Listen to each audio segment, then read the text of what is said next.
Whenever you look up the most popular Chinese dishes around the world, at the top of the list, there's pretty much always some type of sweet and sour, General Tso style, probably deep fried, probably chicken, but today I want to show you a real traditional Chinese sweet and sour sauce for the sophisticated adults like you and me.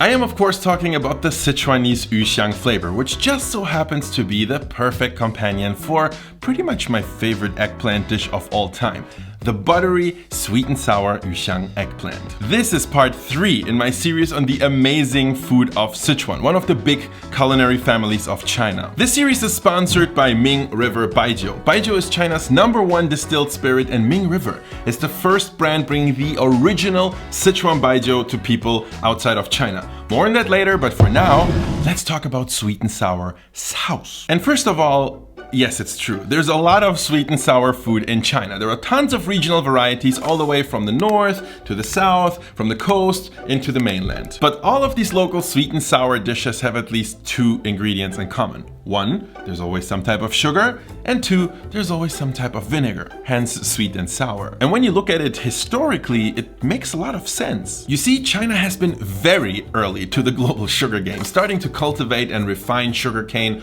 over 1,000 years back, which is when Buddhist monks brought the technology over from India, where sugar refining probably originated. But you know what? China has been even earlier to the vinegar game. In fact, vinegar appears quite a number of times in a very well-preserved ancient Chinese book called Qimin Yao Shu, which by the way means something like how normal people manage to get by, and this book contains a lot of ancient farming techniques and recipes. Super interesting. And with that deep history, it's not surprising that your Asian grocery store usually holds quite the selection of Chinese vinegars. Whenever you're looking for a mild and neutral variety, go for white rice vinegar. In northern China, that type of vinegar plus some regular white sugar is all you need to make the sweet and sour sauce to the local favorite guo bao rou. And these days, in many parts of China, it's a similar story, maybe with a few small additions. It's an open secret, for example, that the very fancy-looking squirrel-shaped fish, don't worry, there's no squirrel in there, is actually made with pretty much the same basic sweet and sour sauce and the addition of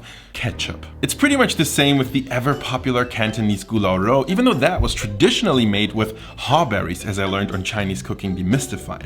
And then this flavor is further enhanced by the addition of pineapple or other exotic fruits. And since a lot of the early Chinese immigrants that ventured into the world came from that region of China, I like to see gulao rou as sort of the granddaddy, or should I say sugar daddy, of all Chinese sweet and sour dishes that kind of helped popularize this flavor profile all over the world. But guys, let's be real. While all of these dishes are pretty delicious, they can also seem a little bit like kids' candy melted over fried chicken. And this is where we get to the food of Sichuan, which also features a number of sweet and sour dishes, but they all seem a little more sophisticated, a little more exquisite. And one of the most famous, authentic examples for this would be any dish that comes from this big family where all dishes start with Yuxiang anything. Yuxiang sauce is like this incredible marriage of a sweet and sour sauce, a pretty complex tasting one if I may say, and some spiciness, but not an overwhelming amount. The spiciness comes from a fermented chili and bean paste called doubanjiang, which you should be able to find in most Asian grocery stores.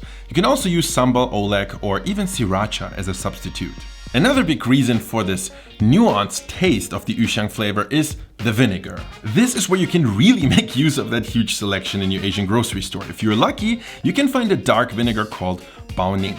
This is the original Sichuan stuff. But if I may give you a little piece of advice, with Chinese vinegar, I find that you usually get what you pay for. So I definitely recommend getting the highest end Baoning you can find. It's really worth it. The flavor will be super fragrant and complex. But even if you can't find Baoning, every Chinese store will have this other vinegar called Xinjiang or Zhenjiang, and it's a very reasonable substitute. And if you really need an emergency option, just go for balsamic vinegar. It sounds a bit weird, but it kind of works. Both of these 2 special ingredients are fermented and will last a very, very long time, so it's really worth having them around. Everything else you need for an Yuxiang sauce should be pretty easy to find anywhere in the world. And so in the search for a base recipe, I turned to the book when it comes to Sichuan cooking, which is of course Fuchsia Dunlop's The Food of Sichuan. I think it's safe to say that Fuchsia Dunlop Dunlop is the leading English language expert when it comes to this. This book has a few Yuxiang recipes, but the one I want to cook with you guys today is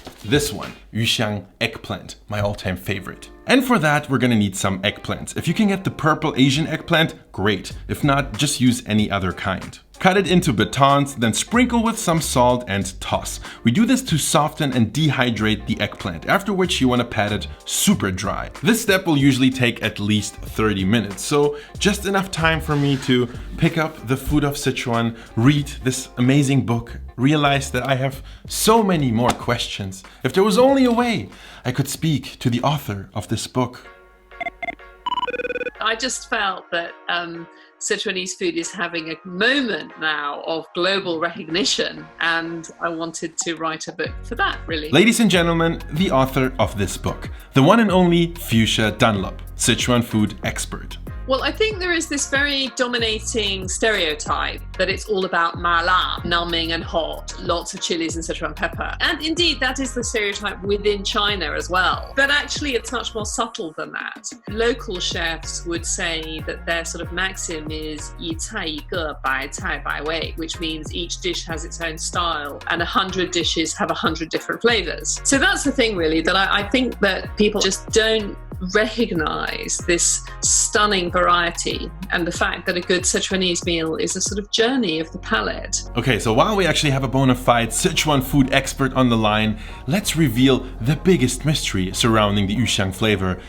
Where does that weird name come from? What does Yuxiang actually mean? In your book, you translate it as fish fragrant. Can you tell me a little bit about where that name comes from? It's such a mystery to most people that look into this dish. Yeah, it's very strange. So it's the two characters literally for fish and fragrant, which I think sounds rather exciting and, unusual.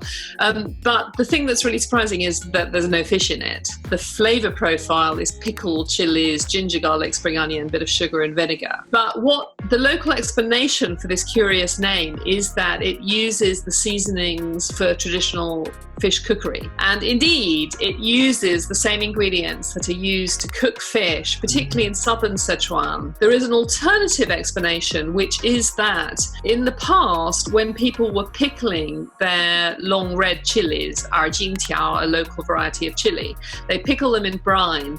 And sometimes people would pop a few raw crucian carp fish into the pickle jar to sort of enhance the umami flavor. And as they pickled, the fish would sort of disintegrate and just improve the flavor. One of my friends thinks that there's a tradition in China of sort of literate gentlemen giving poetic names to dishes. So maybe this was a dish that people, a sort of style of flavor that people were already cooking. And then someone one day said, oh, let's call it fish fragrant because it uses the seasonings of fish cookery. But who knows exactly? So we have an idea of what the Yuxiang flavor actually is, and it's great. But listen, when you combine this flavor with an eggplant in the right way, something incredible happens. Yuxiang eggplant, Yuxiang qiezi, has this magical ability to become everyone's favorite Chinese dish at some point in time when they get into Chinese cooking and eating. What is your guess? Why is this a dish that you and many, many other people just fall in love with forever? Well, firstly, it has this amazingly luxurious mouthfeel texture. So you start by deep frying the aubergines, the eggplants, till they're really sort of buttery and golden. So they have that lovely melt in the mouth consistency. And then there is this layering of flavors. So there's a bit of sweetness, which I think most people find appealing, but it's balanced by a sort of spritz of vinegar. So you get the sweet. The sweet and sour is just one of those flavors that everyone loves. But here it's not a real in-your-face sweet and sour. It's a sort of, it's just one element. And then you have a bit of spiciness, and then all those rich flavors of ginger, garlic, and spring onion sizzled in oil, which create this richness of flavor. And then, of course, it looks beautiful because it has this very sort of appealing, red color from the chili bean sauce or the pickled chilies, which is actually very typical of Sichuanese cooking. And also for me, it's just that dish is a kind of miracle because it's such basic ingredients. I mean, it's just eggplants, aubergines, and it's so delicious. And as you said, everyone loves it. And I've even, I've cooked that dish for Turkish friends, and the Turks are real, aubergine experts, and they think it's like the best aubergine they ever had. if it passes this test, then it can pass any test. Yeah. So Fuchsia is about to drop some more serious wisdom, like what to do if you don't want to deep fry your eggplant, or do you really have to use the long purple Chinese eggplant? But we'll get to all of that after a quick drink, with best regards from this video's sponsor, Ming River Baijiu. Actually, wait, let me just blow your mind for just a second. We used 3 different fermented ingredients for the Yuxiang eggplant, right? The chili bean paste, soy sauce, and vinegar. So in case you haven't noticed yet, fermented things are all over Chinese cooking, and they all require one thing, and that's called chu. Chu is basically like a sourdough starter, but for your favorite fermented condiments. But here's the kicker. Chu production originated as part of an ancient winemaking technique. So guess what is also made from chu? Huh? No? No?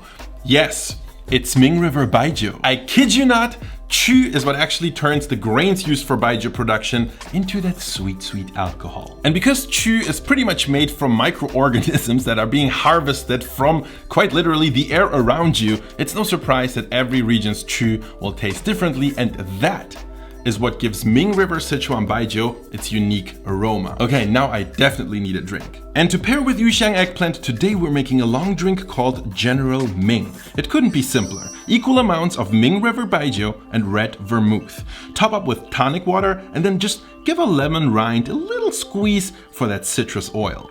And so, General Ming it is on another early morning drinking session for me. I hope it's okay to drink this with a straw.